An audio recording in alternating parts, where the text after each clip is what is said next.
முதல் வாசகம். நீர் எங்களோடு செய்த உடன்படிக்கையை நினைவு கூரும், அதனை முறித்து விடாதீர். இறைவாக்கினர் எரேமியா நூலிலிருந்து வாசகம். அதிகாரம் 14, இறைவசனங்கள் 17 முதல் 22 முடிய. ஆண்டவர் எரேமியாவுக்கு கூறியது: நீ அவர்களுக்கு இந்த வாக்கை கூறு. என் கண்கள் இரவு பகலாக கண்ணீர் சொரியட்டும், இடைவிடாது சொரியட்டும். ஏனெனில் என் மக்களாம் கன்னிமகள் நொறுங்குண்டால், அவளது காயம் மிக பெரிது. வயல்வெளிகளுக்குச் சென்றால், இதோ வாளால் மடிந்தவர்கள். நகரில் நுழைந்தால், இதோ பசியால் நலிந்தவர்கள். இறைவாக்கினரும் குருக்களும் தங்களுக்கு முன்பின் தெரியாத நாட்டில் அலைகின்றனர். நீர் யூதாவை முற்றிலும் புறக்கணித்து விட்டீரா? சியோனை உள்ளம் வெறுத்து விட்டதா? நாங்கள் குணமாக முடியாதபடி ஏன் எங்களை நொறுக்கினீர்? நாங்கள் அமைதிக்காக காத்திருந்தோம், பயனேதுமில்லை. நலம் பெறும் காலத்தை எதிர்பார்த்திருந்தோம், பேரச்சமே மிஞ்சியது. ஆண்டவரே, எங்கள் குற்றத்தையும் எங்கள் மூதாதையரின் தீமையையும் நாங்கள் ஏற்றுக்கொள்கிறோம். நாங்கள் உமக்கு எதிராய் பாவம் செய்தோம். பெயரை முன்னிட்டு எங்களை உதறி தள்ளாதீர். மாட்சிமிகு அரியணையை அவமதிக்காதீர். நீர் எங்களோடு செய்த உடன்படிக்கையை நினைவு கூறும், அதனை முறித்து விடாதீர்.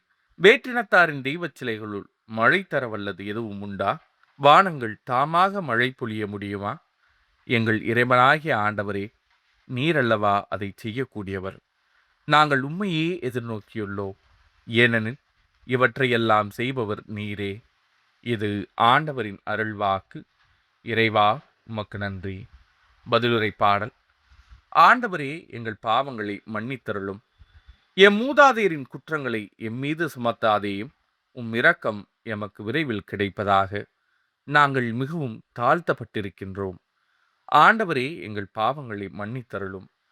எங்கள் மீட்பராகிய கடவுளே, உமது பெயரின் மாட்சியை முன்னிட்டு எங்களுக்கு உதவி செய்தருளும். உமது பெயரை முன்னிட்டு எங்களை விடுவித்தருளும். எங்கள் பாவங்களை மன்னித்தருளும். ஆண்டவரே, எங்கள் பாவங்களை மன்னித்தருளும். சிறைப்பட்டோரின் பெருமூச்சு திருமுன் வருவதாக. கொலை தீர்ப்பு பெற்றோரை புய வலிமை காப்பதாக. அப்பொழுது மக்களும் உமது மேய்ச்சலின் மந்தையுமான நாங்கள் என்றென்று உம்மை போற்றிடுவோம். தலைமுறை தோறும் உமது புகழை எடுத்துரைப்போம். ஆண்டவரே, எங்கள் பாவங்களை மன்னித்தருளும். நற்செய்திக்கு வாழ்த்தொலி. அல்லேலூயா, அல்லேலூயா. இறைவனின் வார்த்தையே விதையாம், அதை விதைப்பவர் கிறிஸ்துவே. அவரை கண்டடைபவர் எல்லாம் என்றென்றும் நிலைத்திருப்பர். அல்லேலூயா. நற்செய்தி வாசகம். எவ்வாறு களைகளை பறித்து தீக்கிரையாக்குவார்களோ அவ்வாறே உலக முடிவிலும் நடக்கும்.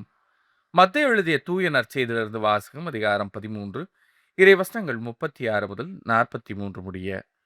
அக்காலத்தில் இயேசு மக்கள் கூட்டத்தினரை அனுப்பிவிட்டு வீட்டுக்குள் வந்தார்.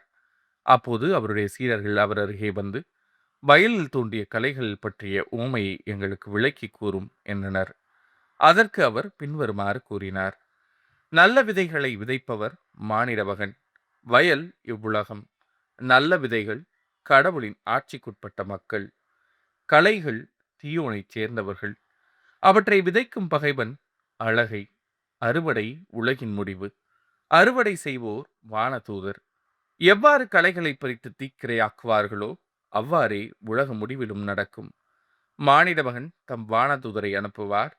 அவர்கள் அவருடைய ஆட்சிக்கு தடையாக உள்ள அனைவரையும் நெறிக்கெட்டோரையும் ஒன்று சேர்ப்பார்கள்.